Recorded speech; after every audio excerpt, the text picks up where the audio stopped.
Бүгін Народты рекордыларығыр оннан межконфессиональны сығынығылар культуралар, оннан политикалар ден аттамыд бүтін Россиятағы научны практический конференция болы тұрар. Тірәхіңі Россия расмындықтарытын сүйіз түрдің кехекелі сәтті он тақса дықылат ағылы. Манна бұл күнге бар қығылғалары тұратыға өретегі бұхарыға тұғылымы бапыростары көректірі. Өлі 180-ан барар атын регионлар опыттарын ұрыты, народтар бұраптырын чөпчылағын, нация сайдытығар социально-экономический онна геополитический хайысқалар жайыларын көрі. Сарсын Элдер Ханихинен Либитсе бет мүнняға ұтылды. Маннан олықы келдер бет әтейлерін онна бүгінгі конференция түмігінен бұхарылары правительство жағалтатығар тердектірі. Бет әлбі қомуқ нұғыт кәлелер.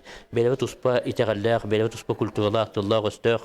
Етені туақты кешілі оғаттаққа бұл кәлбі жомыт үгіс өтті. Анал үйрегі хуақ. Намығық квалификациялақ onu gördü hanalar jön kələllərə bir çaxşıdanı bu problemanı şəhətil qatadın hağası etiyəbinnadı. Onun bu vопростарга bir Rus çolkay bəyət pozisiyalar çolkay körülə onunla konkretnay manı utarıga uğamiyədə qılıqtaq bud. Ol bu konferensiyaya bir itetiləri çöpçülük bud.